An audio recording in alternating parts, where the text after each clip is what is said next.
এটা একটা রান্না হয়েছে? তুই কাকে বিয়ে করে এনেছিস খোকা, যে একটা রান্না পর্যন্ত করতে পারে না? তুই মুখে দিচ্ছিস কি করে?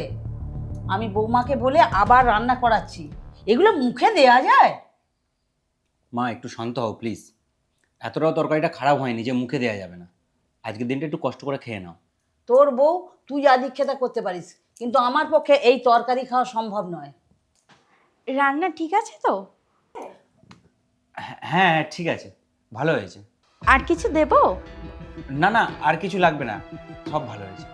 আচ্ছা ঠিক আছে, আমি তাহলে ছাদে গিয়ে জামা কাপড়গুলো নিয়ে আসি, তোমরা খাও। হ্যাঁ তুমি যাও। এইভাবে আর কত কিছু মেনে নিবি? তরকারিটা যে মুখে দেওয়ার যোগ্য হয়নি, সেটাও তুই তোর বউকে বলতে পারলি না?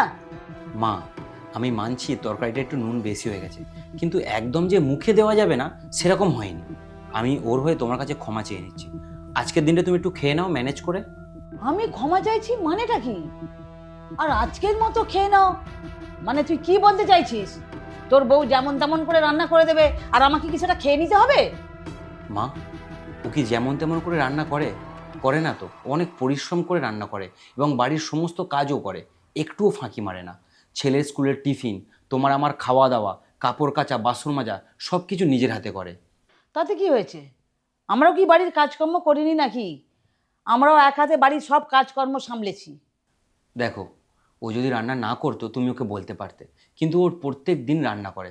আজকে নয় কোনোভাবে একটু খারাপ হয়ে গেছে, ও তো প্রত্যেক দিন এরকম খারাপ রান্না করে না, তাই না? ব্যাস, সবই যখন বুঝে গেছো তখন বউকে মাথায় তুলে নাচানাচি করো। আসলে তুই অন্ধ হয়ে গেছিস ওকে বিয়ে করার পর। কোনটা ঠিক কোনটা ভুল সেই জ্ঞানটাও তোর হারিয়ে গেছে। দেখো মা, মাঝে মাঝে সম্পর্ক ভালো রাখার জন্য ছোটোখাটো ভুল ইগনোর করতে হয়। আর তাছাড়াও সব কাজেই যদি আমরা তার খুঁত বার করি, তাকে কথা শোনাই, সেই সম্পর্ক ভালো থাকবে তো?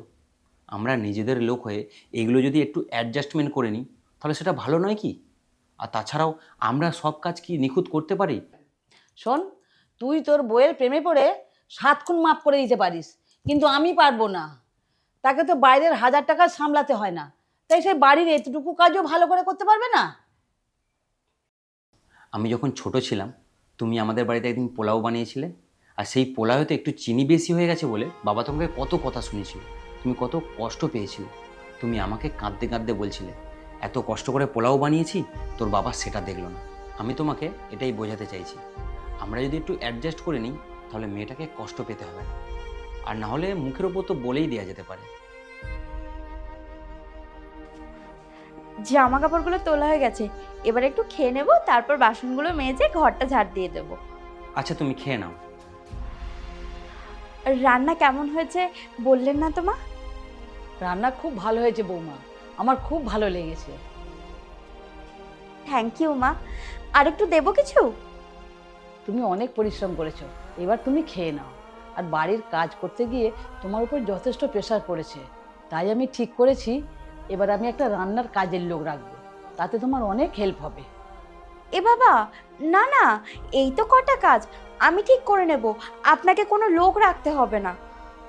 এটা নিয়ে আমরা পরে আলোচনা করব, তুমি এখন যাও, গিয়ে খেয়ে নাও। হ্যাঁ বৌমা, তুমি খেয়ে নাও, যাও। আচ্ছা ঠিক আছে, আমি যাচ্ছি।